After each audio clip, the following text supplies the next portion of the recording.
I am the ultimate Del Boy. I'm worse than Del Boy. Because Del Boy actually managed to sell a few things and only fools and horses, didn't he? Whereas I've tried so many random stuff and most of it's failed. You go around someone's house and their kids might be doing a certain thing you wouldn't necessarily allow, or you'd treat it differently, and you necessarily wouldn't say anything or even say anything behind their back, but you might subconsciously think it. And it can highlight for those people going through it, they need to get the right support. But it can also highlight, to influential teens that is something they might do to escape. Welcome to episode 9 of the Fun Dad, Dean and Wife Unfiltered podcast. I am Dean. And I am Sara. And we have started this podcast to give a true representation of parenting. We like to give an unfiltered, realistic view of what it is like to be working parents, juggling work, parenting, and actually trying to have a life ourselves. So we like to start the podcast with a bit of chatter about our lives since the last episode, but it's been a bit of a boring few weeks, isn't it? It has, yeah. I mean, that's the reality of our lives. Can't always be interesting. We can't always be interesting. But at the moment, it's they're filming they're playing, what is it? I don't even know. The Euros, yeah. We just I thought it was the World Cup. We just played Denmark last night. 1-1 draw, England. Load of old absolute tosh. But yeah. Well, I don't really get it because over the years, I've basically vowed now I cannot watch football with you. I'm really sorry, but the time at which I find you the least attractive to me is when you are watching football. Like, at least it's not when I'm naked. That's a plus. Oh, God. It's the swearing. It's the aggression. It's like the jumping around in front of the TV and swearing. So Sara's been with me for one game, and it was the 2021 Euro final. Was it 2021 Euro final against Italy, and we were 1-0 up, and usual Gareth Southgate shitty tactics, sat back for the next 85 minutes, and we ended up drawing the game and losing on penalties. And yeah, how do you remember this? You can't remember like the first time like your kid rode a bike, but you can just reel off that kind of football information off the top of your tongue. Don't know. Everyone rides a bike. Not everyone wins the Euros, do they? So. Oh, okay. But no, I'm really hoping we get knocked out soon because I'm going to avoid it. Actually, I think every time the football's on, just go out and watch it. You're not watching it in the house. I can't bear it. I don't want to be around you. No problem. I will definitely accommodate those going out to the pub and watching it. Yeah, absolutely. See you later. So it was recently Father's Day. We're a bit behind on the podcast, but it was recently Father's Day. And do you know what? I think we've hosted Father's Day at our house for all the family for more years than I can like literally physically remember. But this year, because I've been working more 4 or 5 days a week of normally 3 days, I didn't even have the energy to host Father's Day. And yeah, and it's nice. It's nice to have we normally have your mum and dad round, my brother, my mum and dad. It's not, and your sister, all the kids and stuff. We normally have everyone round, which is nice, but it's just a lot of work, isn't it? And also a lot of money. I think as well. I just have, again, a newfound respect for full-time working mums, because even something so simple as hosting on a Sunday, the difference between being part-time or full-time was the difference between me wanting to do it or not. And I didn't, did I? Yeah, no. Grumpy wife. Yeah, no, and we always kind of... It's quite a lot of stress on us, isn't it? Because when the family come over, let's say I quite like to socialise with them, and you're like, Dean, you need to start helping me now. And I'm like, well, I'm trying to like be a good host and socialise and everything. So I'm struggling to get the mix correctly. You definitely struggle to get the mix correctly. I'll be like, because our patio in our garden isn't outside the back doors. So our garden, where we get the sun, the patio is like up the garden, isn't it? Because we wanted to put it where the sun stayed the most. So like, if you're having a barbecue, I'm like doing a marathon, like back in and out, in and out, in and out, in and out. And I think, God, if you just got off your arse and helped me, I would have half the Do you know how strenuous it is to get that barbecue perfect? To get the coals lit, to wait for the coals to get the perfect whiteness, to get the perfect cooking exposure, and then to try and get that steak as perfect as I get it out is a lot of graft. Is it honestly. really? Is it hard? I mean, it's a lot harder than putting a few sauces on a plate, innit? We'll swap next time. You can do all the prep, you can do all the work, you can do all the cleaning before people come round. To be fair, you do cut the grass. But there's a lot of prep that goes in before the barbecue. I would love to just stand there, be the man, cook it, and get all the glory and all the recognition. All right, I reckon next barbecue we have, We'll swap. you destroy the meat, and I will, and I will prepare everything else. Should we do that? All right, let's do. But also, it's the prep thing. Who does the shopping? Who organises it with everyone? I often go to Asda. Let's be honest. Oh, I often go to Asda. only recently. No, I like going to Asda. Do you enjoy it? Do you? Yeah, because it gets me out of the house. On a weekend, those weekends sometimes are quite long inside the house with just the mundane houseworky type jobs that you do at the weekend. Going to Asda is actually a treat. Oh, lovely. Sad, isn't it? That is a little bit pathetic. You need to get yourself some more hobbies, babe, than going to Asda. But we don't. I think as a house as well.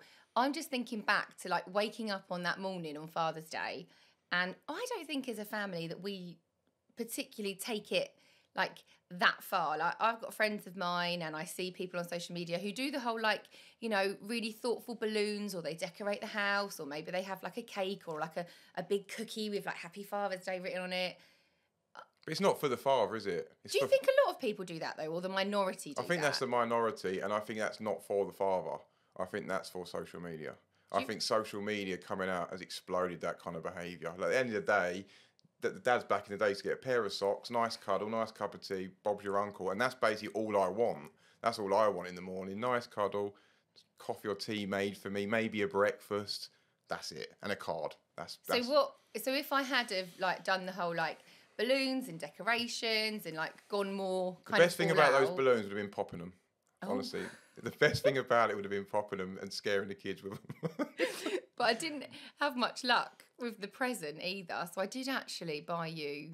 Bought you that golf thing, didn't I? You. It's a golf mat thing that you hang onto a wall or a fence or a window or something like that, and then you can Is it chipping? Yeah, you chip onto it and get points. It's good fun with the kids. I'll have good fun with that. The only problem is you have to nail it into a wall to get it to go up. We have to nail it into something to get it go up, and I don't know how to use a hammer. So I'm gonna wait for my dad to come round. He's quite handy. I'll do it. Because I was gonna do it the other day. I was thinking, if I hammer into this part of the brick, will the house fall down? That's basically what I'm so useless at DIY. I just don't know what to do any of that. Have you even got a hammer? No. I do. I know where the toolbox is. I'll do it. Okay. All right then. But I didn't even have much luck with your other present because I bought you a polo to replace one of the polos that you left in Daisy's suitcase in Milan airport because you're a plonker. And even that turned up damaged. I was like, just nothing was going straight forward on Father's Day. I was devastated about that. I've got to be honest, I opened it and I was like, that is a really lovely polo. Oh. And it just had all these marks down it. It's all right, I'm sorting it out with House of Fraser. We're gonna get it returned and you can get it. But then again, if you opened it and maybe wrapped it up a few days before, you might have noticed it had marks on it and then probably changed it. But because you left it in the packaging and didn't wrap it up and just gave it to me like that, that was the outcome of that. Yes, I was last minute, but I'm a busy working mum, babes. Yeah. But also the kids made you those little poster things, didn't they? All about my daddy, which I thought was really cute, wasn't it? Yeah. Quite alarming though. There's a few bits on there that were really nice and a couple that were oh. Why? What do you mean? They were something, so there was a question something bad about me or something. And they were he needs to stay a little bit more calm. Oh, did they put... Yeah. It was I love my daddy because, and was it things like that? My daddy's job is, and they had to write things all about you, didn't they? And then it was something else. I can't remember the question, but it said my daddy could stay a little bit more calm. Oh. But I don't think that's because I'm necessarily angry in that respect. I'm just not, I'm quite a nervy, non-calm person, aren't I guess? You're not calm. No. But... it got me thinking, and it was a little bit sad of me, but I thought, why do we do Father's Day? Where does it come from, right? So I actually Googled it, and I've got a little bit of a trivia now for you. This might help you in a pub quiz one day. But we celebrate Father's Day. I looked it up. So it originated in 1908 in West Virginia in America. and it was to honour fathers because 362 men were killed in a mining accident, and they wanted to honour like what fathers did for us. And basically it like spread all across America, like this idea of having this yearly Father's Day. And then this was, because I was thinking, why do we do Father's Day? Like, I honour you all the time. Do you know what I mean? Like, I don't need a day to be like, oh, right, today, girls, you've got to really love Daddy even more. And we've got to, you know, put him on a pedestal because it's Father's Day. So I was thinking, why do we do it? But then, so in the 1930s, they tried to put Mother's Day and Father's Day together and call it like Parents' Day to like celebrate your parents. But it was shunned because the local economy got such a boost from people buying all this crap for like Mother's Day and Father's Day each year. They wanted to keep it as two separate events. Yeah, so it's a money-making scheme. Yeah, like, Mother's Day and Father's Day is just a money-making scheme. But does that make us sound really cynical? A little bit, I guess. I quite like Father's Day and Mother's Day. I'm not mad on Valentine's. We do Valentine's Day a card, but I do think those days are okay as long as you don't go mad. Like, you know, so it's more like the cringiness of going crazy that bothers you about those days. Just a card. Just a card from your kids and like a loving note is enough. So like a couple of quid.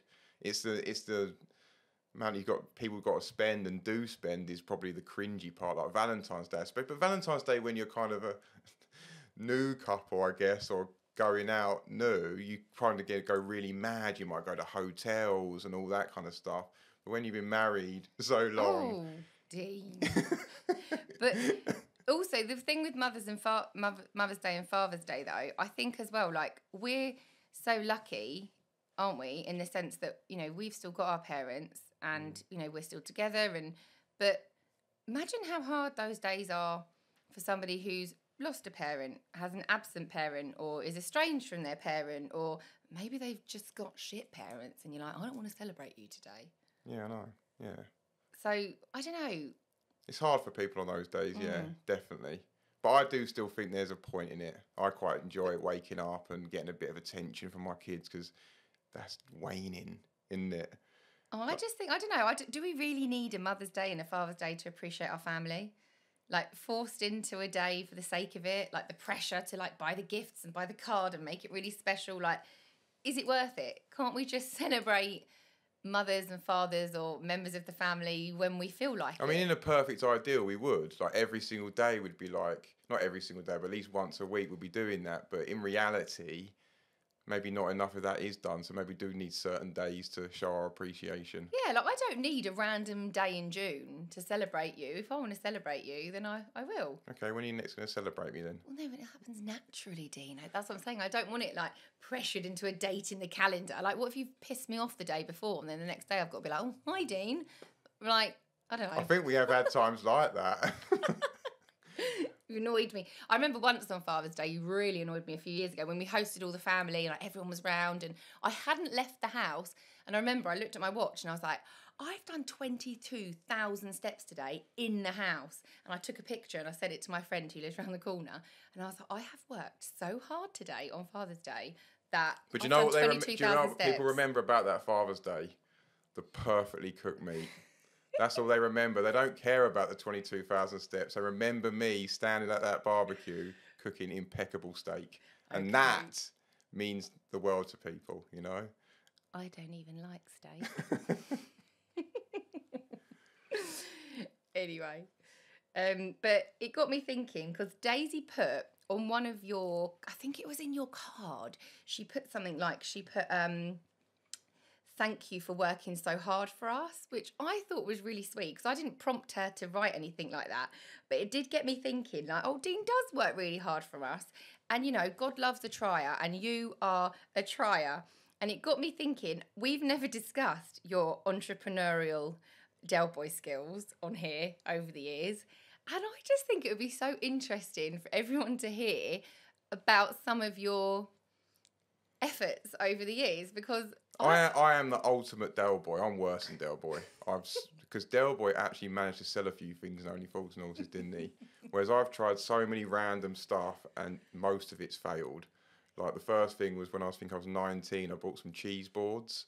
You know, when you can buy some like bulk off eBay and then to resell on eBay. I know nothing about cheese boards. don't even eat cheese, or I do eat a bit of cheese, but I've never cut a bit of cheese on a cheese board in my life. What is a 19-year-old buying cheese boards and selling them? I think my mum sold a couple to her mates. So you didn't even sell them on eBay? You ended up selling them to your mum's friend? I tried, but no one wanted them. So And I was buying them on eBay to resell on eBay, but buying them sort of too high a price and then couldn't resell them anyway. So what did you do with the cheese boards? Just left them on my mum's bed, I think, under my mum's bed.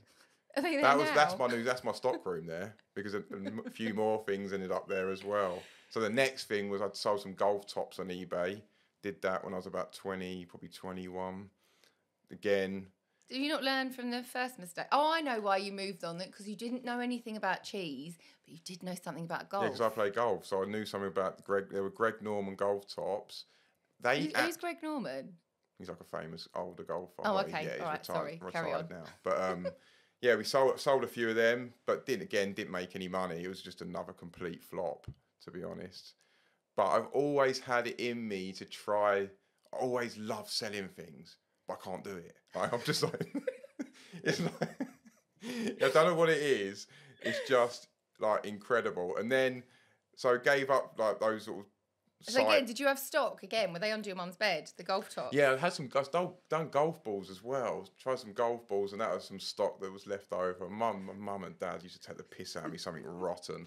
So I just boil this stuff in, they'd be like, it's just gonna end up under our bed, isn't it? And that's basically what happened every single time. The only person that ever sold anything was my mum to her friends, pretty much. Yeah, it was diabolical. And then I started a golf page on Facebook. I think it was like 2016. Yeah. It was like writing blogs and all that kind of stuff. And to be honest, that cost a lot of money building that up. Okay. Like with Facebook ads and all that kind of stuff. You used to lie to me about as well. That cost a lot of money to build and never made any money, but it actually got a decent following, and that was something I enjoyed. So that was like the first thing I did, and I was like, actually, something could succeed, because that sort of semi-did. It was starting to get quite good. What do you mean, though, the golf page? Because I remember it. I had a Facebook page. It was called Golfers HQ. Okay. You can see, it's still on their Facebook. You can see the last post, I think, was in like 21. Yeah. It had like 30k followers, which is pretty good on Facebook from nothing. I had a blog, which I took down, but like quite a few readers. I'd done a golf book, didn't I? The book. That sold. Yeah, People were loving it. I was giving it away as a freebie at the start to get email subscribers. That was like the thing there. It's called Break It. It's called Breaking 90 for people who new golfers to try and break 90. Loads of tips, all that. It's quite good. Put it on Amazon. Then I completely forgot about it. Then I went back there like, what was it? About 6 months ago. It was. Looked on it Amazon because it's on Amazon. It's got reviews, and I'm like, people have actually bought this. But I didn't have any login or anything to Amazon to actually get the money. So the first thing I've actually sold, I can't even get the money. So you don't even know how many of these books you've sold, but it's on there with reviews. I have no idea the number of books. Are the reviews good? Yeah. Oh, people like I the book. think there's about, if you go on there, there's about Breaking 90 by Dean Walker. There's about 5 reviews, all pretty good. Oh, so you are an author then? You can add that to your resume. I'm an author. Yeah, dreadful. And then, so I gave that up in like 2020, 2021, didn't I? Yeah, because I started like this page, Fun Dad Dean, kind of the same time. But whilst I was doing Fun Dad Dean, I also tried like foreign exchange.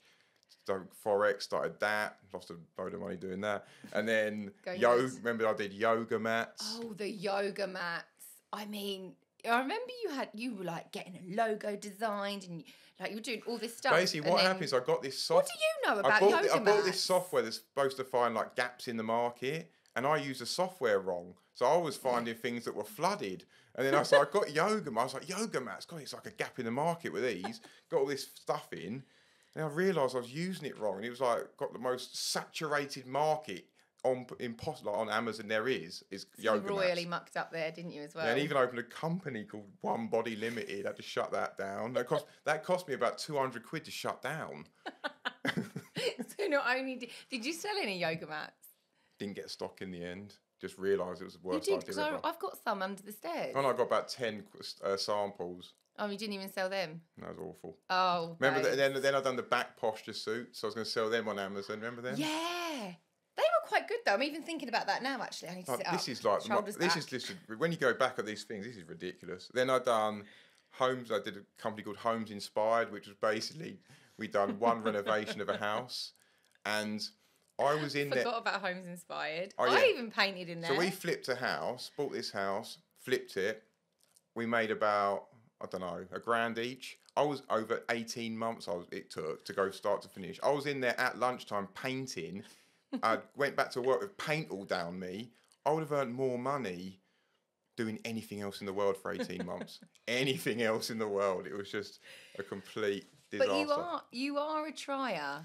Like, you know, you don't give up. And I think for Daisy to even write in that card, like, you know, oh, thank you for working so hard for us. It doesn't go unnoticed. It is still a good role model for the kids to, you know, I know we take the piss out of you, and I'm sorry, but it is, you are like, and let's be honest, I have found my first in Fun Dad Dean. It has a semi-success, so just keep trying, basically. Just that's the message of that. Just keep trying stuff, I guess. Trying. And I've always wanted a little side gig. I always want a main job, side gig to keep like as a hobby. So this is a hobby for me, you know. And I just feel like I'm gonna get your mum to advertise her friends. Go on the Fun Dad Dean shop and buy something. Yeah. Please. Love that. So that's enough about my shit entrepreneurial career. So this week we have a special twist for our Wanker of the Week segment. So I reached out to our Instagram followers and asked them to share their recent encounters with a wanker. We've received some funny, interesting stuff, but I've gone with this one to discuss. And this is pretty shocking, isn't it? Do you think? Like, imagine if it happened to us. I mean, I'd probably have gone out the door and confronted them straight away. So someone wrote they caught their partner's stepmom slagging us off on the ring cam after they just met our new baby. God. Imagine your mum coming round to meeting our new baby, and then as soon as they leave the house, you catch them on the ring cam going, yeah, fucking idiots. I don't know what they're doing with that kid. We don't know what they were saying, but they were probably... It's interesting because it says slagging us off, and I'd love to know more if you were the person that messaged Dean that, because I just had so many questions. I was like, were they slagging them off like their parenting skills? Were they just slagging him off in general? They weren't slagging off the baby. Like, surely you can't slag off the baby. That's mean. Could just be like... I don't know, it could just be like, oh, they're just a bit overprotective of the baby. It might have been a passing comment like that. They might have been judging the parenting. But doesn't a ring doorbell... Anything, though. If your mum went at the front door and judged anything about me after she'd been in my house to meet the new kid, I don't know whether I would struggle. And the same with my mum, if he's done it to you, like, you would really struggle with that. I think it depends what was said, but it's just that age-old mother-in-law joke again and again and again, isn't it? Like... I don't know. I mean, I quite like my mother-in-law. I like mine. Yeah, but there's a lot of people that maybe don't, and they have issues with them. So it's that age-old like mother-in-law vibes kind of joke, isn't it? Yeah, I don't really get the joke because I like mine. Hello, Karen. I don't really get that mother-in-law stuff because she's the only mother-in-law I've ever had, and we get on well. Yeah. So when people say they hate theirs and they're a pain in the arse and they slag us off, I'm like... not really experienced that. No. Thankfully. But it got me thinking though as well, the fact that it said, so court partner's stepmom slagging us off on the ring cam just after she met our baby, it got me thinking, do you know what, when you have just had a baby, there is a lot of that judginess around. Like, for example, you know, they might be like, oh, well, she was holding the baby too much, she's just, you know, over mothering that baby. Or then you get the whole, oh, did you see the baby was in the Moses basket, didn't pick the baby up enough. Like, you literally can't win when you're a parent. It's that most controversial thing of I know better, or I do it like this, or I do it like that. Everyone does it differently. Everyone's subconsciously thinking that. You go around someone's house and their kids might be doing a certain thing you wouldn't necessarily allow, or you'd treat it differently, and you necessarily wouldn't say anything, or even say anything behind their back, but you might subconsciously think it. And the moral of the story is just wait till you're off the Ring doorbell, like, vicinity before you start slagging the person off. Yeah, definitely. Just at least wait until you're in the car, then do it. Yeah. The last part of the podcast today is a statistic that I have seen on Instagram. And this is a verified statistic. This was from a GP. And it was actually from a page that I've been following on Instagram. It's called Smartphone Free Childhood. And I've just found it a really interesting page for me and where I am with my journey with the kids and whatever, with social media and smartphones and tablets and things like that. But It is a really interesting page for anyone who wants to find out more about the impact of screens on children. So it's called Smartphone Free Childhood. But anyway, there's this statistic on there, and I saw it, and I think as a mum and as a teacher, and maybe even just as a human in society, it blew my mind. So the statistic is that in the last decade, there have been 70% less outdoor accidents in children. So essentially, you know, that's like climbing up a tree and breaking your arm, or falling off your scooter, or going to the park. Too dangerous. Well, but there's 93 more incidents of 93% more incidents of self-harm in children. So children are going to the hospital or the GPs or whatever, the instance that they're recording these, 70% less outdoor accidents and 93% more incidents of self-harm. And I would imagine that the mental health related issues and the suicide and the depression all in children would be really up as well. But why No, is they definitely are. I did a campaign for Spurgeon's, and I can't remember the exact statistics, but they were really alarming how much they've been up, especially in the last few years. Yeah. It was like, don't quote me on it, but it was, I've said it on my Instagram, it was over 100% up on some stuff, definitely, in the last couple of years, mental health stuff. In terms of like the injuries outdoors. But why are they down 70%? Like, are the kids well, not I think going there's a outside few reasons. Health and safety is through the roof. Like, health and safety's probably improved in the last 10 years, so that probably brings them down slightly. And also, I think. What do you mean though? Health and safety is through the roof, like. Well, the way things are made, the way. Or maybe the outdoor stuff's probably a bit more safer, maybe. Yeah, I mean, I suppose when I was younger and riding my bike around, I didn't wear a helmet. Yeah, exactly. But I think I'm much better. Like when Ruby cycled to the pub the other day, she had a helmet on. Oh no, if the kids are on their bike, especially out on the road and stuff, they definitely need a helmet.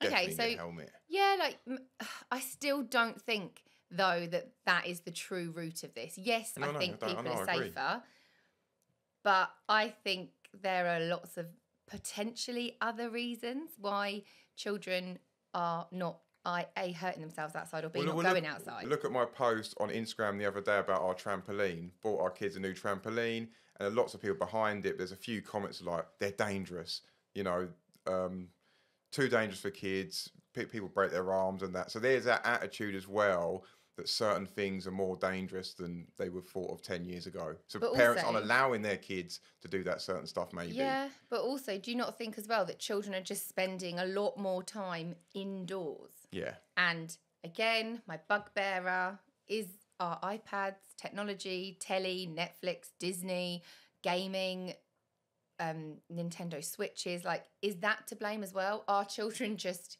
becoming more sedentary and just sitting on tablets and things all day? Because I know for a fact, so our eldest has started watching, she's never really got into like series before, like she's never done it, but she started watching Young Sheldon, which I've kind of got into with her, been watching it together. But it's one of those ones where... Is it now 12? It is, but I did vet it first. I did watch it first. I think it's fine. It's a fine 12. It's fine. Yeah. Anyway, and we've been watching it, and we started off and we were watching it together. We were like watching one a day, but sometimes now I'll like go up and get in the shower and she's popped it on and she can sit there and watch it. And I come back and I'm like, Daisy, you still watching this? Like, I've been upstairs, had a shower, blow dried my hair, done my makeup, got dressed, and I've come back down. Whereas before, she wouldn't do that with the telly. The thing is though, when I was a kid, I watched loads of telly, like Nickelodeon. Yeah. I used to sit... Keenan and Kel. Oh, man, yeah. You used to sit in front of the TV for hours and hours and hours. So, yeah, we had a good garden, and we used to play sports and stuff in the garden, but I also watched a lot of telly. See, I don't think I did watch a lot of telly. We only had one telly in our house. I remember coming in your house when I first started going out with you, and the telly was off. And I walked in, I was like, what telly's off for? And there was no one watching it, but I was like, in our house, that telly was on, even if we're all upstairs. It was just weird mentality. It was. And I'm sure a lot of households with that, the telly is never off. Okay, so we had that growing up. Maybe I'm thinking more into the whole tablet thing, and maybe, I suppose I used to have like a Game Boy with Super Mario Brothers when I was little as well. I used to really love playing on that, but I think most of it's the anxieties around parenting. Whereas you go to like a park and people are scared for their kids to do certain stuff in the park. Maybe, but also you're saying about safe and dangers. are children like not going outside to play more because of like perceived dangers? Like, for example, so on our street, our road isn't particularly busy. I know this statistic was based on based on a decade, on 10 years. But if we go back a little bit further, you know, when children used to play out more, there wasn't so many cars on the road. The cars weren't like, I don't know, maybe it's because as well, you know, like our kids are allowed to play out more now. Like we don't really let our kids just go. We've got a really quiet. It is really quiet. Yeah, it's a cars go up there really slowly, and there's not much. Oh, not the Amazon drivers. Sorry, no. Amazon in every driver. But that's again you seeing the danger. Like how many times an Amazon driver speeding down there, knocking kids off the road. It's not. I wouldn't say it's majorly rife down there, but but there's no children playing out. We don't let our kids out. We don't let Daisy in. She's at the sort of age where you could potentially let her do that now, but I wouldn't. No, not out on the road. I'd let her do most stuff. Then, do they have enough safe spaces to play? Like, you know, for example, making dens or going to the park and doing things. I wouldn't let her go to the park on her own without me, whereas maybe a few years ago they would have. Like, do children have enough safe spaces to play outside? Like, we're lucky enough and we're privileged enough that we've got a garden. Like, so that our children do go and play outside. So this whole statistic about outdoor injuries, well, we've got a garden and I do, sometimes with a gentle push, you know, they don't necessarily go out there on their own. They might just for their want. Yeah, they want to sit and our play youngest Netflix. has got this thing where she won't go out in the garden without us there. I know. I think that's because basically she's like scared of cats. It's because of next door's garden. So next door's garden's like a bloody jungle, isn't it? I'm like, do your garden. But anyway, it's like a jungle. I hope she doesn't listen to this. Yeah, sorry if you are. But they have like foxes and stuff in the garden, but there's so many of them. Like, Ruby gets scared because she's seen foxes in the garden in the day. And I don't know what. I think it's because of Peter Rabbit. She's, like, terrified of foxes. So she won't go out in the garden on her own. And like, she's got to, like, wait for me. You know, like, if I've got bits to do in the house and I want to hoover, I want to clear up. And I'm like, I'll go in the garden and play. She's like, I can't, I need no. you. So unless we're relaxing with her in the garden, it becomes irrelevant. The whole point of the garden... Relaxing in the garden? Don't think I've ever done that. When I left for that thing last night, had a work do last night. When I left, you were lying down in the garden, taking up some rays. I was. The sun was finally out. I had to like try and get to this pasty skin. But when my mum and dad were like, we had a big garden. Me and my brother just go and play there on our own. Our kids don't do that without us out there, do they? No, but I think they will. Well, they do go out together. Ruby would go out with Daisy, but she wouldn't go out. When's this going to happen then? Because Daisy's 9. They do. No, they don't. Not on their own. Okay. Well, I'll experiment that later when I get back.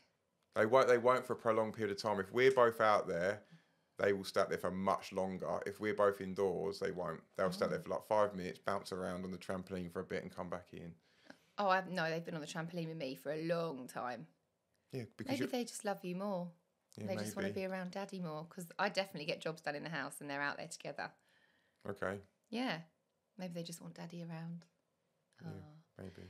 But so the statistic when it was saying that self-harm also was up so incredibly high. I think, what was it, 93%? I also think, like, that's a really alarming figure. But also, I remember being younger and I used to watch Hollyoaks, and I didn't even know what self-harm was or that it was a thing until I saw it on Hollyoaks. And although I think it's really good that like TV and social media does a great job at like carefully navigating tough storylines like self-harm or like bullying or like suicide, depression, anything like that.